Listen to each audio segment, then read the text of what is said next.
अस्सलाम वालेकुम dear students. मुझे मेरी वेबसाइट पर काफ़ी सारे कमेंट्स मौसूल हुए जिसमें स्टूडेंट्स इंपॉर्टेंट शॉर्ट और लॉन्ग क्वेश्चंस के बारे में मुझसे पूछ रहे थे। मैंने सोचा इससे पहले कि मैं लॉन्ग क्वेश्चंस को पोस्ट करूं क्योंकि वो अभी तक तैयारी प्रिपरेशन के मराहिल में है, तो मैं आपको पहले SLO based paper pairing scheme के बारे में बता दूं जो लेटेस्ट है और 2025 के मुताबिक है। 10th class biology all Punjab boards. तो मेरे सामने जो आप पेज देख रहे हैं ये पेपर पेयरिंग स्कीम है। मे बी कि इसकी आपको फिलहाल समझ ना लगे, लेकिन मैं आपको बताता चलूं इसके साथ एक और पेज है। ये गुजरांवाला बोर्ड का एक पेपर है, दूसरा पेज। गुजरांवाला बोर्ड का मैंने प्रैक्टिकल पेपर इसलिए रखा है, ये 2024 या 2023 का पेपर है, ताकि आपको अच्छी तरह से आपके कॉन्सेप्ट क्लियर हो जाए। साथ साथ मैं आपको ये भी बताता चलूं, इंटरनेट पे मैंने सर्च किया है इसको, पेपर पेयरिंग स्कीम को। तो कई जगह तो गलत पेपर पेयरिंग स्कीम वो बता रहे हैं और कई जगह इस तरह से बता रहे हैं कि बच्चों को उसकी समझ ही नहीं आती। तो सबसे पहले मैं आपको बताता चलूं, 10th क्लास की बायोलॉजी में टोटल 10, 11, 12, 13 से लेके 18 तक चैप्टर्स हैं और इन चैप्टर्स के ये नाम मैंने सामने लिख दिए। सबसे जो पहला क्वेश्चन होता है वो होता है MCQs का। ये आप देख सकते हैं। अब आप देख लें, चैप्टर 14, 15 और 16 में दो दो MCQs हैं और बाकी तमाम चैप्टर्स में से एक एक MCQ आएगा। तो यानी कि 12 नंबर आपके ये हो गए। ठीक है। अब क्वेश्चन नंबर 2 मैं आपको दिखाता हूँ। ये देखें, ये क्वेश्चन नंबर 2 है, नजर आ रहा होगा आपको। ये मैं इसको हाईलाइट करता हूँ। ये देखें, ये क्वेश्चन नंबर 2 है। अब क्वेश्चन नंबर 2 हिस्सा जो सेक्शन 1 है, इसके अंदर जो क्वेश्चन नंबर 2 है, इसमें टोटल 8 क्वेश्चन है। इन 8 क्वेश्चन में से आपने कोई से 5 क्वेश्चन अटेम्प्ट करने।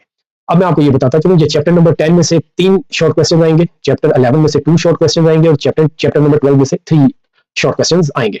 ठीक हो गया। उसके बाद है सेक्शन 1 में ही क्वेश्चन नंबर 3। क्वेश्चन नंबर 3 में भी 8 शॉर्ट क्वेश्चन है और आपने कोई से भी 5 शॉर्ट क्वेश्चन को अटेम्प्ट करना है। अब आप इधर ये समझ लें कि क्वेश्चन जो दो क्वेश्चन आएंगे चैप्टर नंबर 13 और 14 में से। ये देखिए, ठीक है। और चैप्टर नंबर 15 में से 4 शॉर्ट क्वेश्चन आएंगे, यानी कि you will have to prepare chapter number 15 very well because it's weightage is very high. तो आपको मैं यहां से भी दिखा दूं। ये देखिए, question number 2, question number 2, question number 2, chapter number 10 में से 3 क्वेश्चन, चैप्टर नंबर 11 में से 2 क्वेश्चन, चैप्टर नंबर 12 में से 3 क्वेश्चन। इसी तरह से क्वेश्चन नंबर 3, ये आप देख सकते हैं, ये क्वेश्चन नंबर 3, ये भी शॉर्ट क्वेश्चन है। और उसके बाद क्वेश्चन नंबर 4, क्वेश्चन नंबर 4 जो है ये भी 8 शॉर्ट क्वेश्चन पर मुश्तमिल है और 5 आपने करने हैं। चैप्टर नंबर 16 में से 4 क्वेश्चन आएंगे, 17 और 18 में से 2 क्वेश्चन आएंगे। ठीक है। ये तो बात होगी सेक्शन नंबर 1 शॉर्ट क्वेश्चंस की और MCQs की। क्वेश्चन नंबर 1 जो होता है वो MCQ होता है। क्वेश्चन नंबर 2, 3, 4 शॉर्ट क्वेश्चन होते हैं। उसके बाद अब आ जाए लॉन्ग क्वेश्चंस की तरफ।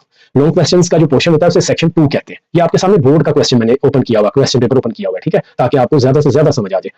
अब देखिए जी, अच्छा, ये जो है ना लॉन्ग क्वेश्चन आप देखेंगे, ये मे बी के जो है ना चैप्टर नंबर 11 में से ये राइट डाउन डिटेल्स और कार्टिलेज टाइप्स ये नहीं है। ठीक है। ये क्योंकि पुराना पेपर है और पुरानी स्कीम के मुताबिक इस तरह से नहीं होता था, जो कि 2025 में है। ठीक है। तो ये आपने इसकी टेंशन नहीं लेनी। आगे आ जाए, जो ए पार्ट है ना, क्वेश्चन नंबर 5 ए पार्ट, ये 4 नंबर का होगा और ये चैप्टर नंबर 13 में से आएगा। ठीक है। और जो क्वेश्चन नंबर 5 का बी पार्ट है, जो ये 5 नंबर का होगा, ये चैप्टर नंबर 11 से आएगा 2025 में। 24 में 23 में ऐसा नहीं होता था, लेकिन अब ऐसा होगा।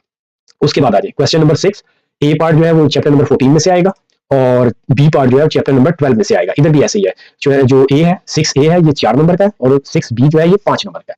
ठीक है। अब ये चैप्टर नंबर 18 में से ए पार्ट आएगा क्वेश्चन नंबर 7 का, ये भी 4 नंबर का है। और 17 में से आएगा चैप्टर नंबर 17 में से बी पार्ट आएगा क्वेश्चन नंबर 7 का। अब मैं आपको कुछ टिप्स देता हूँ।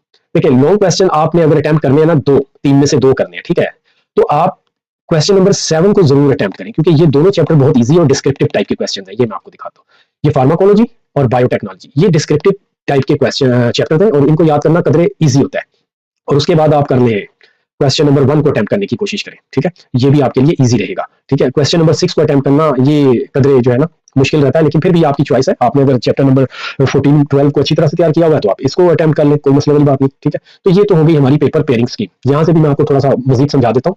ये वेटेज के एतबार से अगर आप देखें तो आपके जो चैप्टर 10 है ना, चैप्टर नंबर 12 और चैप्टर नंबर 14, इसके 11-11 मार्क्स है और चैप्टर नंबर 13, 15 और 16 और फिर 18, इनके 10-10 है, बाकी 9-9। और फर्स्ट चैप्टर जो है इसकी सबसे कम वेटेज है और ये है 7। तो आप वेटेज के मुताबिक भी देख लें कि आपने कौन से चैप्टर्स को ज्यादा इंपॉर्टेंस देनी है। ठीक है। नेक्स्ट वीडियो जो मैं बनाऊंगा उसमें मैं तमाम चैप्टर्स के इंपॉर्टेंट शॉर्ट और लॉन्ग क्वेश्चंस को मैं पोस्ट करूंगा और नंबर ऑफ क्वेश्चंस बहुत ज्यादा नहीं होंगे और ना ही इंटरनेट से ये कॉपी पेस्ट आपको मैं डाटा प्रोवाइड करूंगा। ठीक है। ये पूरी वर्किंग के साथ पिछले 3-4 सालों के पेपर्स को देखते हुए ये क्वेश्चन मैं प्रिपेयर कर रहा हूँ। ठीक है। और ये नेक्स्ट वीडियो में मैं आपको पोस्ट कर दूंगा। फिर इसका अगर सोल्यूशन भी अगर किसी को चाहिए होगा तो वो सोल्यूशन भी मुझसे हासिल कर सकता है, लेकिन solution will be paid. Thank you ji, जज़ाकल्लाह।